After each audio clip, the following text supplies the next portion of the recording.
الشيطان الرجيم بسم الله الرحمن الرحيم الحمد لله رب العالمين وصلى الله على محمد وآله الطاهرين اللهم صل على محمد وآل محمد وعجل فرجه. خوب جنگ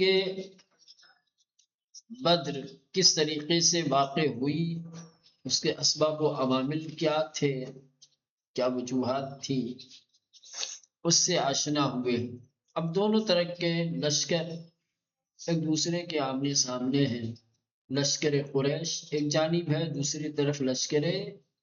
اسلام ہے. اس جنگ میں جو چیز قابل توجہ ہے وہ یہ ہے کہ نصرت الہی لشکر اسلام کے شامل حال ہوئی. اگر نصرت الہی شامل حال نہ ہوتی تو لشکر قریش سے جیتنا، ان پر فتح پانا آسان نہیں تھا، چونکہ ہر لحاظ سے وہ طاقتور تھے، ان کی تعداد زیادہ تھی، ان کے پاس آمادگی زیادہ تھی. لیکن اللہ نے اپنی نصرت و مدد کے ذریعے سے حالات کچھ اس طریقے کے پیدا کیے کہ باوجود کہ لشکر اسلام تعداد میں کم تھے، ان کے پاس قوت کم تھی، اسلحے کم تھے، پھر بھی یہ کامیاب ہوئے. بہرصورت جب دونوں لشکر آمنے سامنے ہوئے ہیں تو امداد غیبی اپنی جگہ ہے. نبی کریم نے جنگ کرنے کے لیے دشمن کے جو تدابیر اختیار کی ہیں اور جو ٹیکنیک بتائی ہے، جو طریقہ جنگ بتایا ہے، وہ بھی ایک طریقے سے اس کی بھی بڑی حصہ داری ہے لشکر اسلام کے فتح و کامیابی میں. سمجھ رہے ہیں نبی کریم نے کس طریقے سے اپنے لشکر والوں کو تیار کیا ہے، کیا دستورات دیے ہیں، جنگ کرنے کی کیا روش اور کیا طریقہ بتایا ہے. یہ پڑھ رہے تھے ہم، ٹھیک، کہ پیغمبر اسلام نے مسلمانوں کو حکم دیا کہ دشمن کی کثرت پہ نگاہ نہ کریں، دشمن کی جمعیت کو نہ دیکھیں کہ بہت بڑا لشکر ہے، صرف اور صرف اپنے سامنے والے دشمن پہ نظر رکھیں، دانتوں کو دانتوں پہ رکھ کر کے فشار دیں،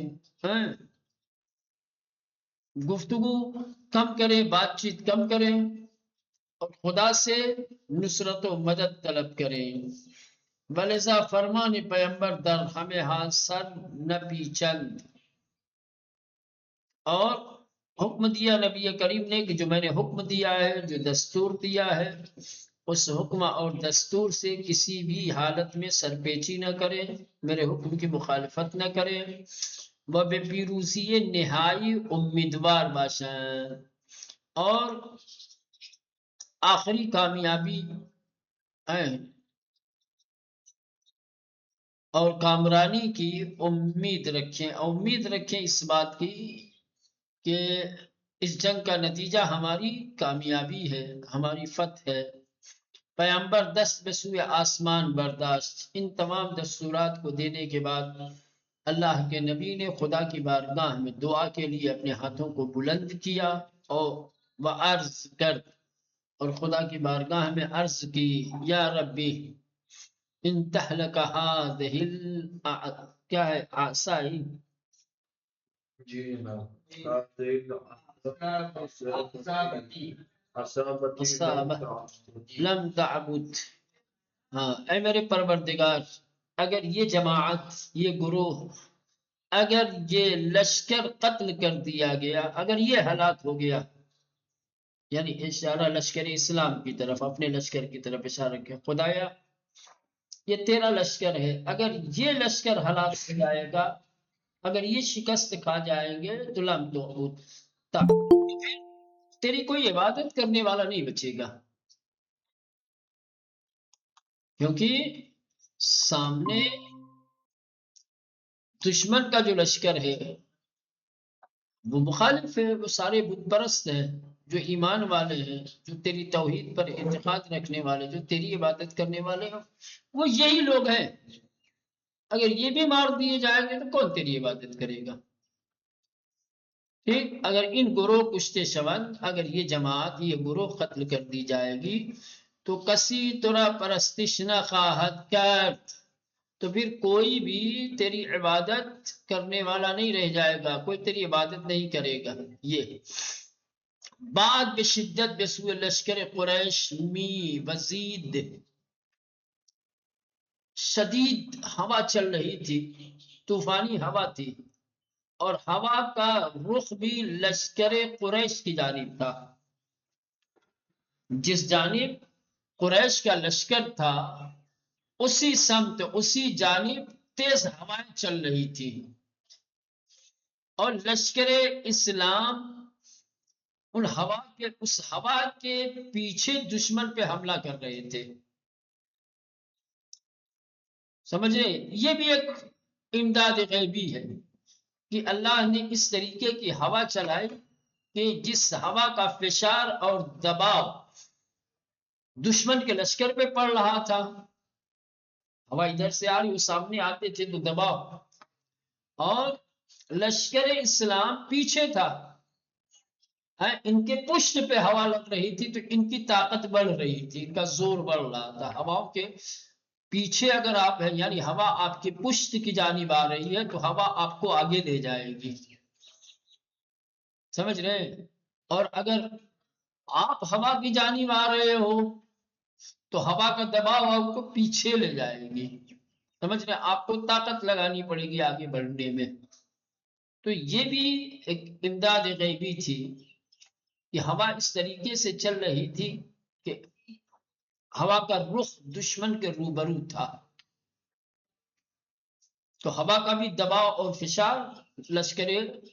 قریش پہ پڑ رہا تھا، جس سے ان کو زیادہ طاقت خرچ کرنی پڑ رہی تھی آگے بڑھنے کے لیے، اور لشکر اسلام کی پشت پہ ہوا تھی، لہذا ہوا ان کی طاقت کو بڑھا رہی تھی یا آسانی سے آگے بڑھ رہے تھے۔ ٹھیک، بعد بشدت بسوء لشکر قریش می وزید، کہہ رہے کہ ہوا تیزی کے ساتھ قریش کے لشکر کی جانب بہ رہی تھی، چل رہی تھی،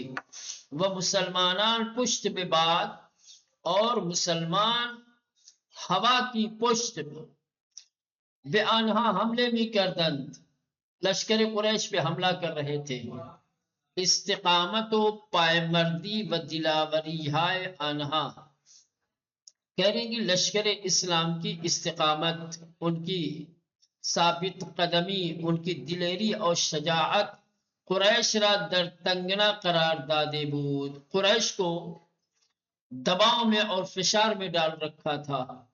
ودر نتیجے 70 نفر از سپاہ دشمن، اور جس کے نتیجے میں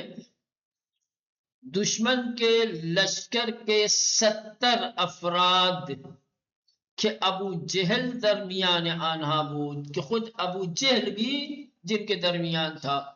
کشتے شدن، مارے گئے۔ لشکر قریش کے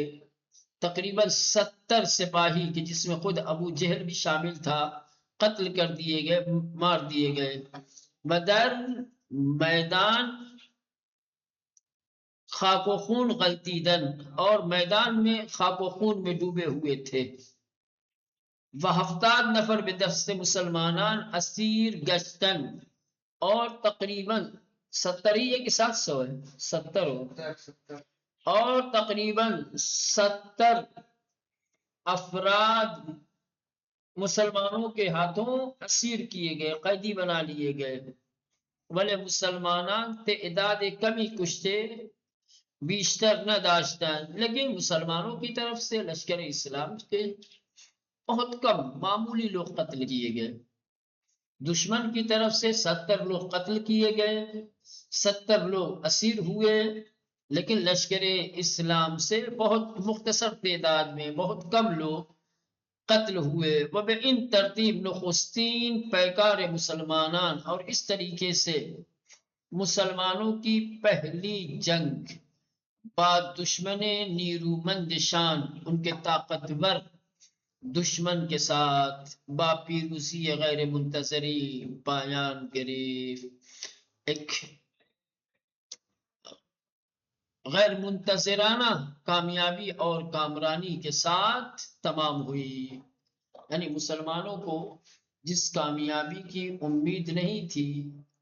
اس کامیابی کے ساتھ اس جنگ سے باہر آئے، یہ جنگ جیتی. ٹھیک، تو نتیجہ کل ملا کر کے یہ ہوا کہ مسلمان اپنی کم تعداد کے باوجود جنگی اسلحہ اور ساز و سامان کی کمی کے باوجود قریش کے عظیم لشکر پہ فتح و کامیابی پا گئے. یہ مسلمانوں کی ان کے دشمنوں کے ساتھ، وہ بھی دشمن کون؟ بڑا طاقتور دشمن تھا. ان کے طاقتور دشمن کے ساتھ مسلمانوں نے اپنی پہلی جنگ جیت لی. اب یہاں سے یہ تھا ماجرا، پوری داستان تھی کس کی؟ جنگ بدر کی. اب یہاں سے تفسیر کا سلسلہ شروع ہوتا ہے. اکنون کی چگونگی غزوہ بدر را به طور فشرده دانستیم به تفسیر آیات سوره باز می‌گردیم. کہنے اب جبکہ ہم جنگ بدر کی کیفیت، کس طریقے سے یہ جنگ ہوئی، اس کو اختصار کے ساتھ جب ہم نے جان لیا تو اب آیات کی تفسیر کی جانب ہم پلٹتے ہیں، رخ کرتے ہیں. در نخستین آئے مورد بحث اشارے به وعده پیروزی اجمالی خداوند. کہنے کہ پہلی آیت میں جس آیت کو ہم نے مورد بحث قرار دیا ہے اس آیت میں اشارہ کیا گیا ہے خداوند متعال کی اجمالی کامیابی کا وعدہ. خدا کی طرف سے اجمالاً مسلمانوں کو پیروزی کا، کامیابی کا جو وعدہ دیا گیا تھا جنگ بدر میں، ٹھیک اس کی طرف اشارہ کرتی ہے. پہلی آیت میں جنگ بدر میں مسلمانوں کی کامیابی کا خدا کی جانب سے جو وعدہ دیا گیا اس کو بیان کیا گیا ہے. ومی گویت، اور آیت کہتی ہے کہ بے یاد بیاورید، یاد کرو ہنگامی را کے اس وقت کو کہ خداوند به شما وعده داد، کہ جب خداوند متعال نے تم کو وعدہ دیا، تم سے وعدہ کیا کہ یہ کہ از دو گروہ، کہ دو گروہ، دو قافلے، دو کاروان میں سے کسی ایک پر، کاروان تجاری قریش یا لشکر آنها در اختیار شما قرار خواہد گرفت، تمہارے قبضے میں، تمہارے اختیار میں واقع ہوگا. وَإِذْ يَعِدُكُمُ اللَّهُ إِحْدَى الطَّائِفَتَيْنِ أَنَّهَا لَكُمْ، اور یاد کرو اس وقت کو جب تمہارے پروردگار نے تم سے وعدہ کیا کہ دو قافلے میں سے، دو جماعت میں سے کوئی ایک تمہارے قبضے میں ہوگا.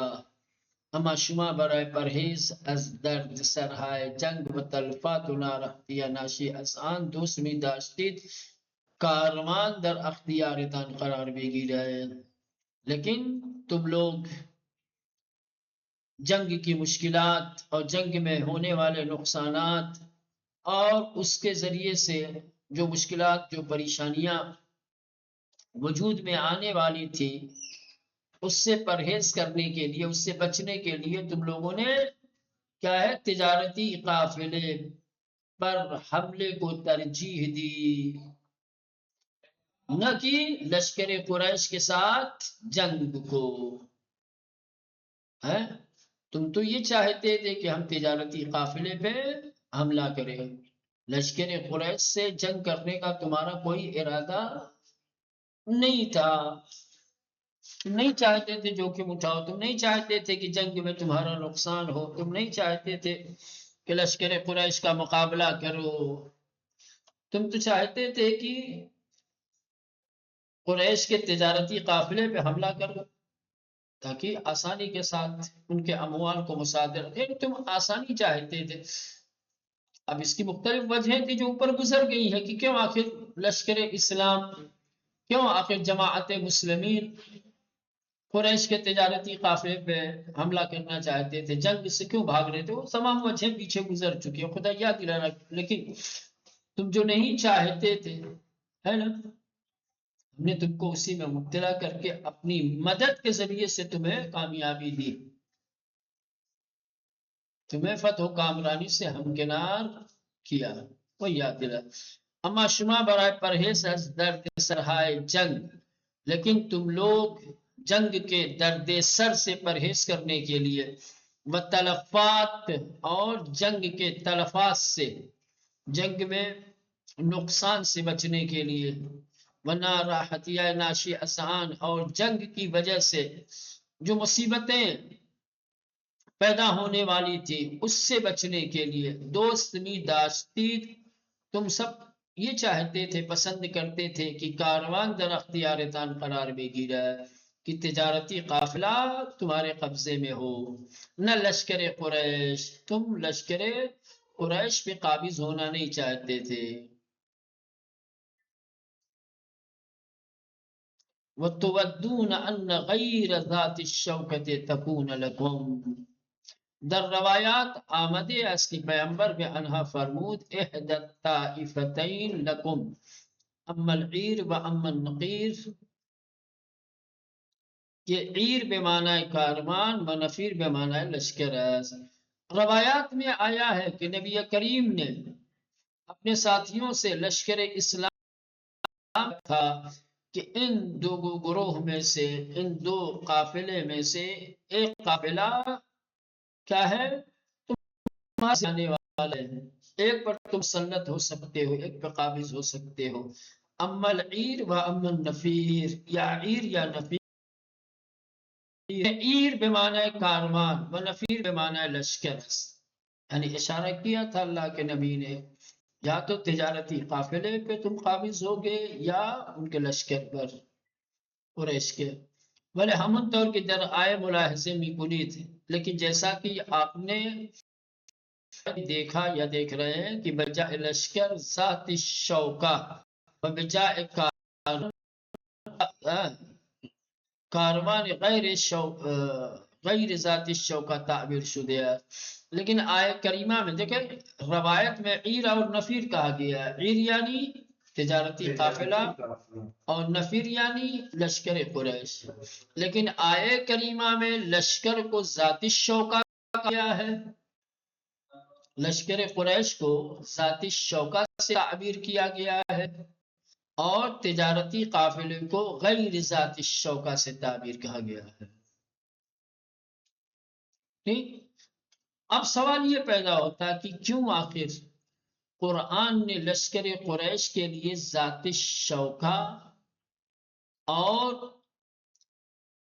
کاروان تجارتی کے لیے تعبیر غیر ذاتی شوکہ کا استعمال کیا ہے؟ یہ تعبیر بہت ہی جالب، بہت ہی لطیف ہے، ان تعبیر نقطہ لطیفی در بردارت، کہنے کہ یہ تعبیر اپنے آپ میں ایک بہت لطیف نقطہ رکھتی ہے، زیرا کیونکہ شوکہ کی بمعنی قدرت و شدت است، شوکہ کہ جس کے معنی قدرت اور شدت کے ہیں، در اصل الشوک بمعنی خار گرفتے شدے، کہ جس کی اصل شوک ہے اور جس کا معنی خار ہے، اس سے لیا گیا ہے، شوک سے بنا ہے شوکہ،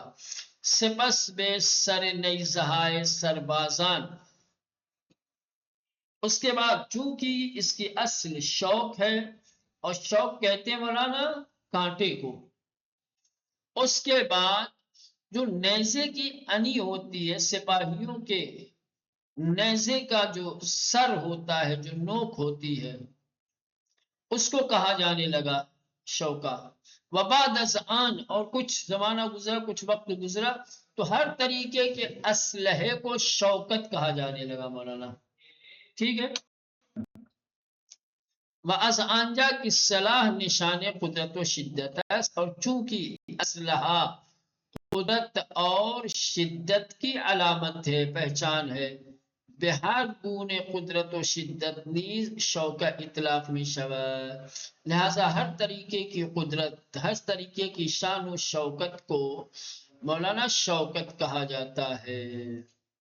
بنابر ان ذات شوکہ بمعنی سربازان مسلح، لہذا ذات شوکا سے مراد کیا ہے مولانا؟ کیا معنی ہوگا اس کا؟ مسلح سپاہی، سربازان مسلح، یعنی ایسے سپاہی، ایسے فوجی جن کے پاس اسلحہ، غیر ذات شوک، جن کے پاس اسلحہ نہ ہو، یعنی کاروان غیر مسلح، کہ اگر مردان مسلح بھی ہم در آن بودے مسلماً قابل ملاحظین بودے آن، یعنی کہ اگر تجارتی قافلے میں کچھ افراد مسلح تھے بھی تو ان کی تعداد اتنی کم تھی کہ اس کی طرف توجہ نہیں دی گئی ہے اور وہ قابل ملاحظہ نہیں ہے، اسی لیے تجارتی قافلے کو غیر ذاتی شوکا کہا جاتا ہے اور مسلح فوج کو ذات شوکا کہا جاتا ہے، یعنی شمار روئے حصے راحت طلبی یا علاقے بے منافع مادی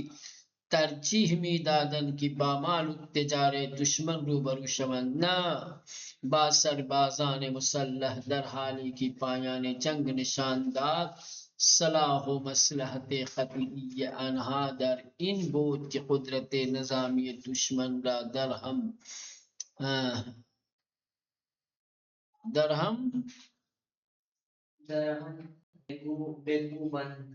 بکوبند درهم بکوبند تا راہ برائے پیروزی ہائے بزرگ آئندے ہموار گردد، یعنی اب یہ نبی کریم کو یاد دلا رہے ہیں نا، خدا گفتگو کر رہا ہے اپنے حبیب سے، اے میرے حبیب، آپ کی جماعت میں سے، آپ کے گروہ میں سے کچھ لوگ ایسے تھے جو راحتی کو پسند کر رہے تھے، جو راحت طلبی چاہتے تھے، جن کے دلوں میں مادی منفعت تھی،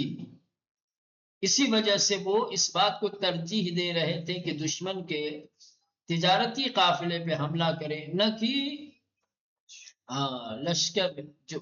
ان فوجیوں پر کی جو مسلح ہیں، جیسا کہ اوپر گزرا اشارہ کیا نا کہ اکثر لوگ یہ چاہتے تھے کہ ہم فوجیوں کا سامنا نہ کریں، دشمن کے لشکر سے ہماری جنگ نہ ہو، ہم تجارتی قافلے پہ حملہ کریں، تجارتی قافلے پر یہ اس لیے حملہ کرنا چاہتے تھے کہ یہ آسانی چاہتے تھے کام میں، کیونکہ یہ کام آسان تھا اس کے مقابلے لشکر سے، مسلح سپاہیوں سے لڑنے سے آسان تھا کہ تاجروں پہ حملہ کیا جاتا، یہ تجارت کر کے آ رہے تھے، ان کے پاس معلوم تجارہ تھا، ان کو لڑتے تو معلوم تجارہ ان کے ہاتھ لگتا، مسلح دشمن کے ساتھ، مسلح سپاہیوں کے ساتھ لڑتے تو کیا ہاتھ لگتا، تو بہرصورت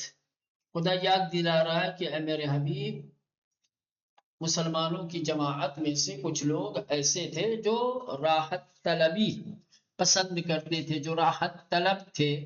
اور جو مادی منفعت چاہتے تھے، لیکن اس کے باوجود ہم نے کہا کہ جس کی طرف بھی تم رخ کرو گے، جس کو انتخاب کرو گے، اس پہ ہم کامیابی دیں گے، اور جنگ کا انتخاب کیا اور کس طریقے سے ہم نے جنگ میں تمہیں کامیابی دی، صلاح و مصلحت اسی میں تھی کہ بجائے یہ کہ تم لوگ تجارتی قافلے پر حملے کو ترجیح دیتے، تم کو دشمن کے لشکر پر حملہ کرنا چاہیے تھا، اس کو ترجیح دینی چاہیے تھی تاکہ دشمن کو شکست دے کر کے آئندہ کی کامیابی کی راہیں ہموار کر سکو، یعنی گروہ یا شما، یعنی تم میں سے کچھ لوگ روئے حصے راحت طلبی کے احساس کی بنیاد پر یا علاقے بے منافع مادی یا مادی فائدے کی چاہت کی بنیاد پر ترجیح دے رہے تھے کہ بامال التجارت دشمن روبرو شون، کہ دشمن کے مال تجارت کا مقابلہ کریں، نہ با سربازان مسلح، نہ مسلح سپاہیوں کے ساتھ، در حالی کی پایان جنگ نشان داد، جبکہ جنگ کے خاتمے نے یہ بتا دیا کہ صلاح و مصلحت قطعی آنہا در ان بود کہ ان لوگوں کی قطعی مصلحت اور ان کی بھلائی اس میں تھی کہ قدرت نظامی دشمن را در ہم بکوبند، کہ دشمن کی نظامی طاقت کو روند ڈالیں، تا راہ برائے پیروزی ہے بزرگ آئندہ، تاکہ آگے ایک بڑی کامیابی کی راہ ہموار گردد، ان کے لیے ہموار ہو سکے۔ لذا به دنبال آن میگوید، لہذا آگے خدا فرماتا ہے خدا میخواہد به این وسیله حق را با کلمات خود تثبیت کند، خدا چاہتا ہے کہ اس طریقے سے، اس وسیلے سے حق کو، خدا میخواہد به این وسیلے، خداوند چاہتا ہے اس کے ذریعے حق را، حق کو با کلمات خود، اپنے کلمات کے ذریعے تثبیت کند، مستحکم کرے، و آئین اسلام را تقویت نماید، اور دین اسلام کو تقویت عطا کرے، و ریشے کافران را قطع کند، اور کافروں کی جڑوں کو منقطع کر دے، کاٹ دے، و یرید اللہ، اور اللہ کا ارادہ یہ ہے، اللہ یہ چاہتا ہے کہ ان یحق الحق بکلمات، کہ وہ حق کی تثبیت کرے، حق کو ثابت کرے اپنے کلمات کے ذریعے، وَيَقْطَعُ دَابِرَ الْكَافِرِينَ، اور منقطع کر دے کافروں کے جڑوں کو۔ بنابراین بھئی ظاہر سی بات ہے، اگر کاروان تجارت پہ حملہ کرتے مولانا تو دشمن کی بڑی تعداد تو ادھر تھی، قدرت ادھر تھی، طاقت ادھر تھی، ہے نا؟ دشمن اتنا کمزور نہ ہوتا، دشمن پوری طریقے سے ختم نہیں ہو پاتے ہیں، لیکن اگر جو اسلحے سے لیس ہو کر کے لشکر آیا تھا، جو فوج آئی تھی، اس کے ساتھ جنگ کو ترجیح دیتے اور ان کے ساتھ جنگ کرتے تو ان کی قدرت نظامی کمزور ہو جاتی، اور پھر آئندہ ان کے لیے ایک بڑی کامیابی کی راہ ہموار ہو جاتی، حالانکہ ہوئی، لیکن خدا یاد دلا رہا ہے وہ تو ہم نے تم کو جو ہے جنگ کی طرف کھینچا ہے، وہ جنگ کی جانب ہم لے گئے، ورنہ تمہارا دل تھوڑی چاہ رہا تھا، تم لوگ تو ہماری تجارت پہ حملہ کرنا چاہ رہے تھے۔ بنابر این یک درس بزرگ عبرت برای ہمیں شما مسلمانان بود، لہذا یہ ایک عبرت کا بڑا درس تم تمام مسلمانوں کے لیے تھا، تم سارے مسلمانوں کے لیے یہ درس عبرت تھا کہ در حوادث مختلف، کہ مختلف حوادث میں، مختلف پیش آنے والے واقعات میں دور نگر و آئندہ ساز باشید، دور اندیشی سے کام لو اور آئندہ ساز بنو، کام ایسا کرو کہ تمہارا مستقبل روشن ہو، نہ کو تحبین و تنہا بفکر امروز، نہ کہ تنگ نظر بنو اور صرف تمہاری نظر اور نگاہ آج پہ ہو، ہر چند دور نگری و مال اندیشی مشکلات فراوانی را در برداشتے باشد، کرے اگرچہ دور نگری اور کیا ہے معال اندیشی، بہت ساری مشکلات اپنے دامن میں رکھتی ہو، پھر بھی دور اندیش ہونا چاہیے، آئندہ نگر ہونا چاہیے، کل کی فکر ہونی چاہیے، کوتاہ بینی تو امبا آسائش، لیکن کوتاہ نظری ایسی کوتاہ نظری کہ جو آسائش اور سکون کے ساتھ ہو، وہ منافع مادی زود گزر اور مادی منفعت رکھتی ہو کہ جو جلد تمام ہو جانے والا ہو، ایسا نہیں ہونا چاہیے۔ زیرا پیروزی نخست ایک پیروزی ریشے دار وہ ہمیں جانب است، کیونکہ جو پہلی کامیابی ہے، پہلی جو فتح و ظفر ہے، وہ ریشے دار ہوتی ہے، اس سے آئندہ وابستہ ہوتا ہے۔ اگر پہلی ہی جنگ میں تم نے فتح حاصل کر لی تو تمہاری یہ پہلی فتح تمہاری جڑوں کو مضبوط کر دے گی، دشمن کے دلوں میں ایک خوف و ہراس پیدا ہو جائے گا۔ تو یہ کہہ رہے ہیں کہ نخست، زیرا پیروزی نخست، کیونکہ پہلی کامیابی، پہلی فتح و ظفر یک پیروزی ریشے دار وہ ہمیں جانب است، ایک ریشے دار کامیابی اور ہمگیر ہے۔ اما پیروزی دوم ایک پیروزی سطحی و موقت است، لیکن یا اشارہ وہی ہے کہ لشکر پہ کامیاب ہونا، مسلح افواج کے اوپر، مسلح سپاہیوں کے اوپر فتح و کامیابی پانا، یہ بڑی بات ہے، یہ ریشے دار ہے، یہ وسعت رکھتی ہے، اس کا دائرہ بڑا ہے دوسری پیروزی کو مقابلے میں، کہ دوسری پیروزی وہ بھی پیروزی ہے لیکن ایک سطحی ہے اور موقت ہے۔ مال تجارہ پہ تم حملہ کرتے، کامیابی اگر تمہیں نصیب ہوتی تو وہ کامیابی موقت ہوتی، سطحی ہوتی، کتنے دن مال تجارہ سے تمہارا گزر بسر ہوتا، کتنی تمہاری طاقت بڑھ جاتی، کتنے تم مضبوط ہو جاتے، لیکن دشمن کے مسلح افواج کے مقابلے میں، سپاہیوں کے مقابلے میں تمہاری پیروزی، تمہاری کامیابی یہ ریشے دار ہے، اس کا دائرہ وسیع ہے۔ اب دشمن جب بھی ٹکرانے کی سوچے گا تو اپنے آپ میں ڈر اور خوف محسوس کرے گا۔ اب جب ہم اتنا بڑا لشکر، اتنی بڑی فوج اور اتنی آمادگی کے ساتھ گئے تو ہم مقابلہ نہیں کر سکے، شکست کا سامنا کرنا پڑا، تو جب تمہاری تعداد بڑھ جائے گی، تعداد میں وہ کم رہیں گے، یا فرض کر لو تعداد ان کی بھی زیادہ رہی، تب بھی